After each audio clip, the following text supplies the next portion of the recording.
for someone who's hearing this term for the very first time, what exactly does AI literacy mean in medicine? What I see is most medical professionals out there, maybe in the next 5 to 10 years, will have to choose one of the three roles. Could you share a couple of real life examples where AI is already making things easier for doctors or for improving patient care? After ChatGPT was launched, we came to know that AI can also generate content or it can generate stuff. And that is where everything started to change, because the earlier discriminative AI was mostly available to research institutions or large hospitals. What do you have to say for doctors who are using ChatGPT, Perplexity kind of tools to make their resume stuff? For a field like applying for a job and sending your resume, I think it's quite an interpersonal kind of environment. It is becoming like a hamster wheel that everyone is just putting AI to create content, and then the person who is using AI to detect whether AI has been used to generate content. So this is a never-ending cycle.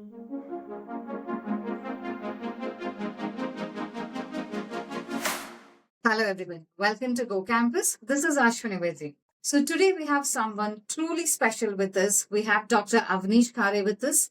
Now many of you may already know him as one of the leading voices in the world of artificial intelligence in healthcare. Dr. Avneesh is an educator, advisor, consultant and mentor, helping doctors and healthcare professionals not just understand artificial intelligence but actually use it responsibly to shape the future of medicine. Doctor has been featured in Forbes, Times Square, the G20 Consultation in India, and through his initiative, the MedAI Capsule, he is building AI literacy for thousands of healthcare professionals worldwide. I guess what makes Doctor's journey so inspiring is that he started out as a clinician in anesthesiology and critical care, and then made a remarkable pivot into the world of AI, technology, and education. So, very warm welcome to you, Doctor. Thank you so much for taking time to be with us here today. Thank you, Ashwini. It's really great to be on the GooCampus platform, and thank you for inviting me and giving me this opportunity of sharing my voice with the world and my audience, which is medical professionals who are looking to learn about AI in medicine.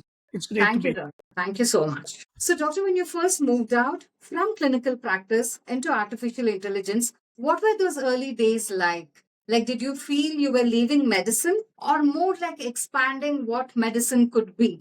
So Ashwini, it was never about like leaving medicine or doing only artificial intelligence. It started for me by attending some medical technology events. So I was in Middle East, I was in Dubai. So a lot of conferences happen around AI in healthcare, and it was around 2019. That is when one of my mentors, he came for a talk in Dubai, and I met him over a cup of coffee, and he just initiated me into the world of AI just like a mentor does, and I started learning about it. And that is when COVID happened, and a lot of things turned online, and everyone started learning online. And I also started learning more about artificial intelligence as it interested me. And to just let people know, because this AI bubble has become big in the last 2 3 years. When I started in 2019, it was not such a big thing or glamorous thing like AI and all this chat GPT, everything was not there. It was more of an academic discipline. So I would just started out of interest. The problems or challenges which I faced was, of course, lack of mentors. There were not so many people talking about AI. There were not a lot of courses out there for medical professionals. So all those things were there.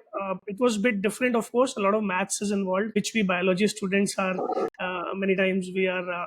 I would not say we are afraid of, but then we think that okay, now that we have taken biology, we don't have to learn about maths. So all these things were a bit different, but then if you persist, then gradually things become easy. So by the time I started learning about it, and by the time 2021 happened, like 2 or 3 years down the line, it became quite easy for me, and I was able to grasp the concept, and also I was able to explain it to my fellow professionals. So that is how it started for me, and how it happened for me. Okay, great, Doctor. Thank you. Doctor, you often talk about AI literacy for doctors. Doctor is as well a LinkedIn top voice, and he's a top mentor on GoCampus World as well. Now, for someone who's hearing this term for the very first time, what exactly does AI literacy mean in medicine? Because we speak AI, technology, engineering students have to do this, they will have more knowledge. Is really technology required? Yes, so this is a very common like question which I get from most of my mentees. That doctor, first is how do I start in AI, and then how much do I go, how far do I go in AI, especially in terms of do I need to learn coding, do I need to learn the mathematics just like engineers, do I need to go so deep? So the answer is both yes and no. So Ashwini, it depends on the goal of the person. What I see is most medical professionals out there, maybe in the next 5 to 10 years, will have to choose one of the three roles. The first role is either they will be an informed end user of technology, which most of them will be, and on the other extreme, there will be some medical professionals who will be developers or builders of AI tools, just like engineering folks. So these are the two ends of the spectrum, while there will be one more section in between, which is the translators, who will neither be just informed end users and who will also not be maybe building those AI tools, but they might be testing them, validating them. So depending on your goal, I think you have to decide how deep you have to go into the AI world. If you are just aiming to be an informed end user and a medical professional who is treating patients using AI tools, then you need not go too much detail into the coding part and into what the exact machine learning concepts are. But definitely, you need to know the limitations and the abilities of the technology that you're using. So the way of learning is different. I would say not the content, but the way of learning, the way of teaching, that definitely changes for medical professionals. And that is why more and more medical professionals who are bilingual and who can speak both the languages, they are needed to educate our peers and colleagues, because most of them will be informed end users or translators in the end. Thank you, Doctor. Doctor, some say there's a lot of buzz around AI because some say it's overhyped and some think it will solve everything. But I think many doctors are still not sure where and how to apply it. So, could you share a couple of real life examples where AI is already making things easier for doctors or for improving patient care? So I agree with you, Ashwini. There's a lot of hype around AI, especially in the newspapers, and nowadays it's there. It's a social media era, so everyone who is coming to know about any AI news, they post it on social media, and everyone sees it. So this hype cycle keeps on growing, and especially after 2023. But I would say that most of the AI which was there before the launch of ChatGPT was more of a discriminative AI. By discriminative, I mean it will either help you in predicting something or classifying something. But for the first time after ChatGPT was launched, we came to know that AI can also generate content, or it can generate stuff. And that is where everything started to change, because the earlier discriminative AI was mostly available to research institutions or large hospitals where you had some proprietary tools and you needed a lot of data to train that AI and then get some useful predictions. So it was not so much in touch with the frontline clinician per se. But after this generative AI came into the picture, these tools like ChatGPT, Gemini, Grok, Notebook LM, these are now available even with your patients and also with the medical professionals on their mobile phones, on their laptops. And I have seen changes happening a lot after this. For example, one of the works of us medical professionals is going to the electronic medical record. So I worked in Middle East. There was totally medical records there, electronic. So you have to dig through the information. You have to take it out and then fetch it. And then sometimes the patient is having some kind of an emergency, and you don't have enough time to pull out the information and get it in the right context that you want at that moment of time. With the advent of AI tools, now there are some electronic medical records applying those AI tools and technologies, especially right from AI scribes to chatbots to some kind of a tool which can fetch information and get it to you faster in a proper way that you want. So all these things are happening, and these are really helping medical professionals on the front lines. Another place is, I think, almost every medical professional is an educator deep inside, because this is how our medical training is structured. You keep learning and you keep teaching, and that is how you keep improving. It's continuous process. And especially for educators who are medical professionals, I think tools like Notebook LM and these tools, they have just created a revolution, because now I can create a presentation. It doesn't take me days to create presentation, even if I'm going to a conference or I'm presenting a lecture to my students, or if I want to just generate a hypothetical case scenario, for example, in front of a patient sitting in OPD, and I want to tell my students how to proceed with this case. I want something to create that plan fast. Otherwise, I will go home, I will sit down, I will then prepare it, and then after 2 days, I will come to my student and present it. And by that time, the patient OPD has gone. So all these things, making things faster, accurate, more efficient, all these things are definitely changing the lives of medical professionals, although not very drastically, but definitely it is creeping in here. Thank you, doctor. And because we're speaking about use case of AI, now many doctors these days are using ChatGPT or Perplexity to create CVs. and they forward these CVs to consultants, or when they're seeking jobs, they ask, this is my CV, can you help me? But we've got back responses from the other side. No, this is ChatGPT. We don't want to see it. We want doctor to write it. We want him to personalize, which fits into the job description and all. What do you have to say for doctors who are using ChatGPT, Perplexity kind of tools to make their resumes, doctor? Yes, so there is always two sides to any technology. There's a good side and there's a bad side. And we as human beings have to be really careful and mindful of how and where we are using the technology. So for a field like applying for a job and sending your resume, I think it's quite a interpersonal kind of environment where the person who is trying to hire you wants to know from you genuinely, like what you believe in, what you are, and you should tell about yourself, not the AI. So in that case, I would have an advice for medical professionals who are doing this. Please use AI only to generate a first draft, or to give a structure to your resume, or to make an outline. But then once you are giving it in a final structure to the person who you are sending it to, please add your secret sauce or your personal flavor, or at least add a paragraph about yourself written in your own language, so that it becomes more personalized. So AI doesn't means you remove the personalization as a trade-off for efficiency. I think you should have a balance of both. And resume building is not the only kind of activity. I think in research paper, research writing also, a lot of people are just simply taking it, copy pasting it, and then the journals have added burden of identifying whether it is AI written or not. So it is becoming like a hamster wheel, that everyone is just putting AI to create content, and then the person who is using AI to detect whether AI has been used to generate content. So this is a never ending cycle which will happen, and this will be very bad for the society. So my advice is, please don't use it like this. Learn properly, learn from a proper mentor, and then apply it in your life. And don't expect immediate drastic results. Like today, if you are spending 5 hours on a task, it will not become 5 minutes tomorrow. It will gradually become 4 hours, 3 hours, 2 hours. But you have to go through the grind of how to build a resume, how to build a presentation, how to write a research paper, and then use AI to make your process more efficient. Thank you so much. Doctor, we all know that you run the MedAI Capsule and have also helped build structured AI courses for doctors. I see a lot of courses coming up on LinkedIn. So it's always curious to know what's been the most, like the surprising reaction you've received from participants who've joined these courses. And also if you can share us, what does this course include? Like what's the syllabus like when a student joins or takes up this course? Yeah.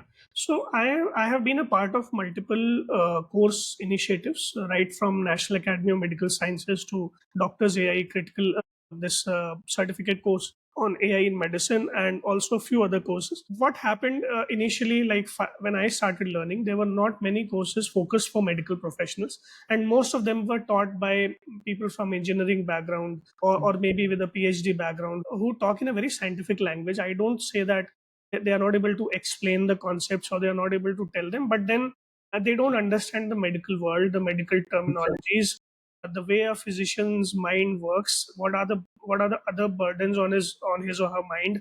What is going on? Do they have that kind of a time bandwidth or not? So all these things, when I started participating in course initiatives, we designed a few courses like that. They start right from basics, and they take the medical professionals to advanced levels, right up to building your own automated chatbot using tools like Anyten and all. But then it all starts right from the definition of AI, like what is AI, why you should use AI, and how do you apply AI. I think these three things are at the core of any course offering that I am a part of, and we also, as part of Doctors AI, provide. So it's a basic course starting right from the introduction to application, and then finally you come out with a capstone project. And all this is delivered to you in a language which you understand as a medical professional. There are all use cases which are from medicine. There's no use case which is going to tell you how Uber or how Airtel increased its consumer base using AI. I don't think that resonates well with medical professionals. We have to give them real world use cases right from their ground of work. So all these things, I think, if you incorporate and then make it interesting, of course, bring some industry experts and some domain experts. Like we have a few engineering folks also who come and take sessions on data analysis, because that is a field which is more maths intensive, and if it is taken more by a engineering background person or who has been doing data analysis, I think that brings more value. But then we of course ensure that it's always relevant and easy to understand for a medical professional, easy to apply after doing the course. You should not just do a course and get a certificate and then say I am expert in AI. That's not how it works. You have to keep continuously learning even after the course, and that is where mentorship comes in. So all these things, if you do, I think you have now very good courses out there. I'm telling for all medical professionals listening to us, if you want to get started and you want to learn, there are very good structured courses out there right now, which are built by medical professionals for medical professionals. Great, doctor.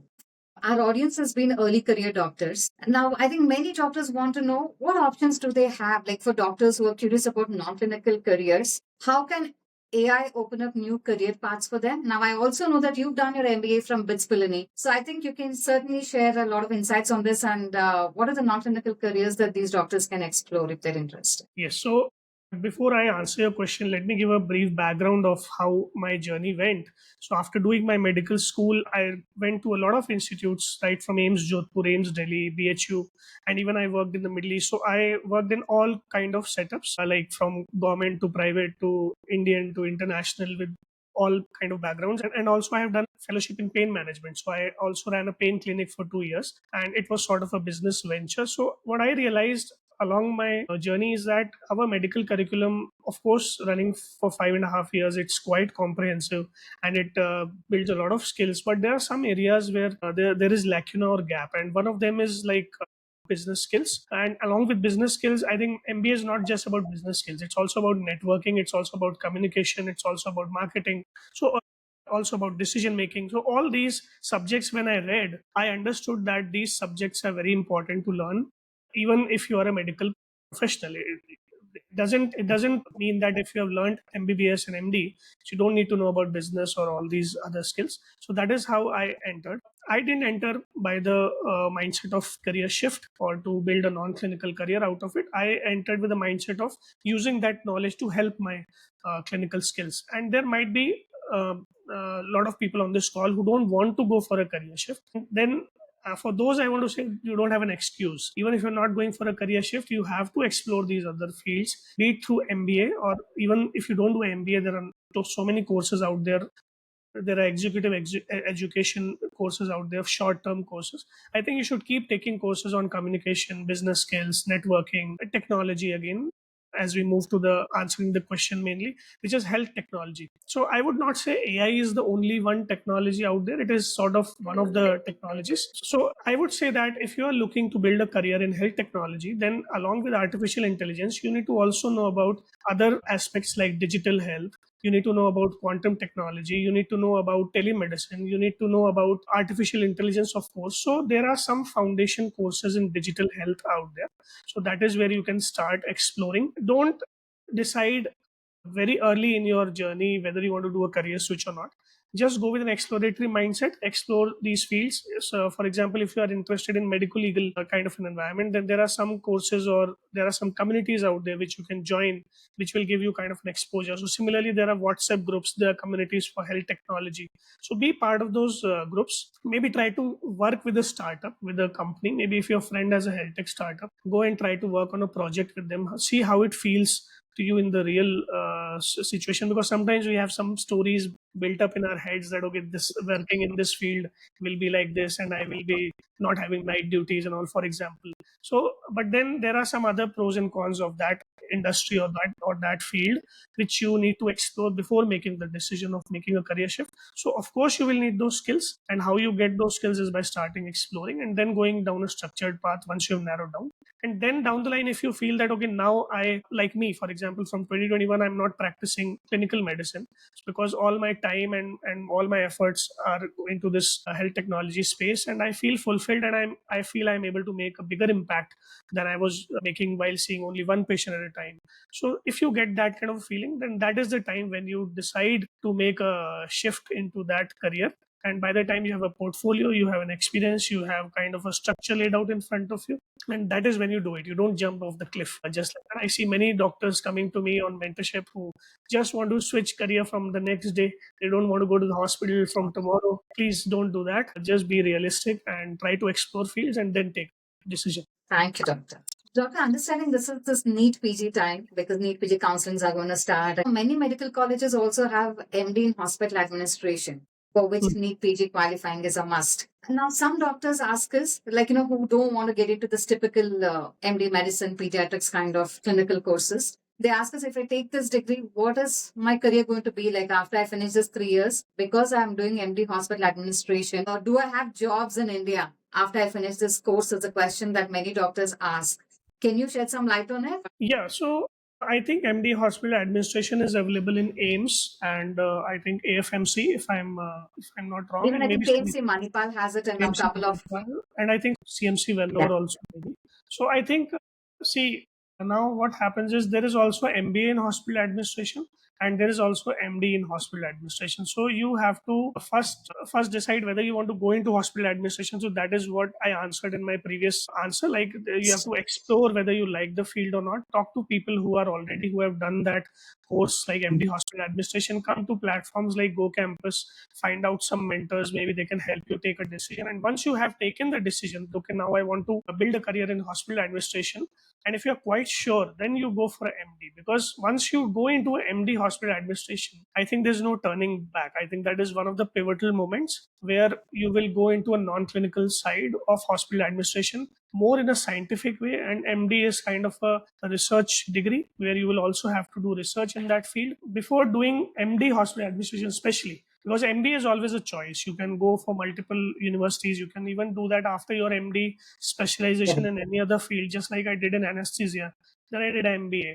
So more things are at stake when you're deciding for MD hospital administration. This is what I wanted to highlight. So you should be pretty sure about it. Take from a good institute, which is having like a good alumni, because maybe after doing MD you will need some support for getting a job and all those things in private hospitals, of course, because they are the ones providing maximum kind of employment to such kind of degrees. So all these things you have to consider. And if you're doing MBA, you have time. If you are still not decided, you go for a specialization in any field that you like. And down the line, if you realize that no, I want to have business knowledge also, and if you got something from whatever I talked in the last few minutes, I think you can go for MBA. Most universities don't have an entrance exam unless you want to do it from places like ISB or IIMs. Then you have to clear the CAT and the GMAT and all, which is of course very easy for people who have cleared NEET PG and NEET UG. It's not difficult. So that is how I would have taken it and done it. And I think once you're sure, then only take MD hospital administration, especially. Doctor, thank you so much, Doctor. Now, let's say if I'm a young MBBS student or early career doctor listening to this right now, what's that one simple practical first step I can take to get started with artificial intelligence? So the first step I would say is book a mentorship call. Jokes apart, I would say first of all, any field, not just AI, any other field like healthcare leadership or healthcare medical legal and all those things. If you are interested, just try to get into the proper community. There are a lot of communities out there now, especially with WhatsApp opening communities and platforms like Reddit and Facebook and LinkedIn.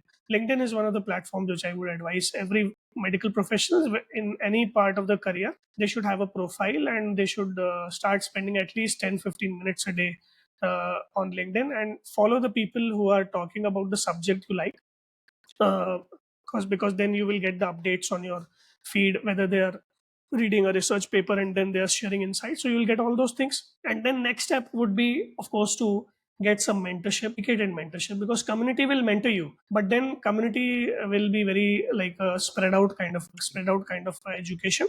You need tailored focused mentorship, and then you go for some courses and the portfolio building which I talked about. Talk to some of the startups, maybe go for a project, work pro bono initially. Make sure that you are either earning or you are learning. So if you are learning, then if you're not earning, it's fine. But if you have learned for 2-3 years and then you are working in a startup, make sure that you earn, because otherwise then you won't be able to sustain. Because I still say that earning for a medical profession, the easiest way is to practice medicine. That is the easiest way out there. Just go and take a job and go to hospital and see patients. But if you are drifting out of this routine path, then you need to think about sustainability also. So just consider all these things.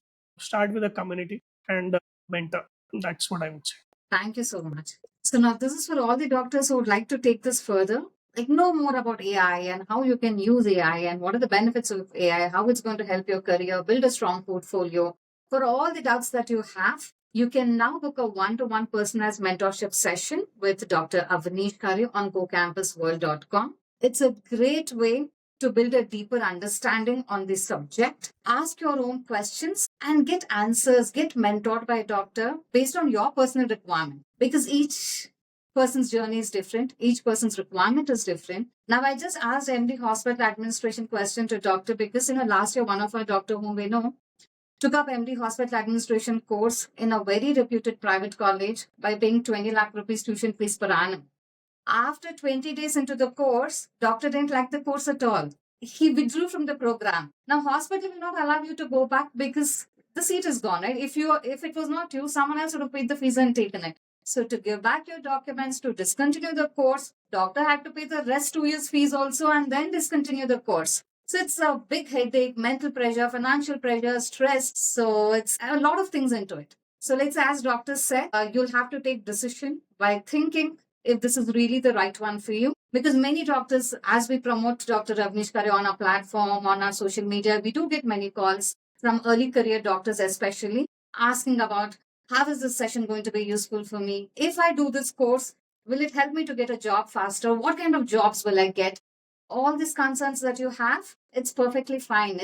You should have doubts. Otherwise, there's no point. So please do reach out to Dr. Avneesh on www.GooCampusWorld.com to book a one-on-one session with Doctor. It was indeed a great session with you. It was very nice to understand more about AI and also to understand, because we also say in the company, we have an AI tech platform, mentorship platform. We use a lot of tools to make things easier for our doctors, but it was very nice to see how it is used in medicine, how it can be used in medicine. It was very nice conversation. Thank you for your time again. So I think this is my message to everyone out there. And as Ashwini said, that customization is very important in this world of so much information and so much noise out there. What to filter out, what to choose for yourself. And I think mentorship is ultimately one of the ways and the fastest ways to be able to do that, because you can do that yourself. You can do that over a span of 4 or 5 years, yourself figuring out, taking some courses, realizing I didn't have to do this.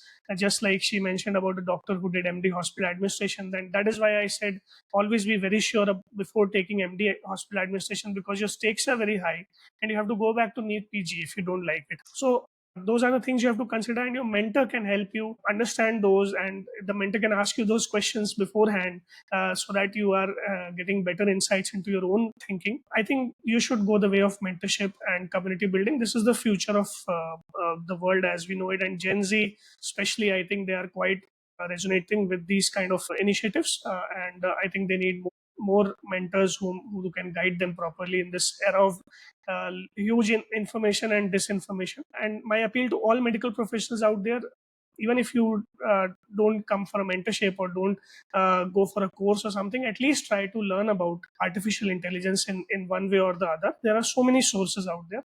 Join a newsletter, attend a podcast, maybe read a journal, but at least don't ignore artificial intelligence, because it is going to impact your medical career for sure. Even if not now, then 5 years or 10 years down the line. So even if you're not buying into the narrative that is being said out there, don't stop learning about AI. Just keep learning about it at your own pace. So with that, I would like to thank Ashwini and entire GoCampus team for giving me this platform and for inviting me, and for helping me make an impact out there and amplify my efforts. Thank you so much. Thank you. Thank you so much, Doctor. All the very best to each one of you watching this video today. Thank you.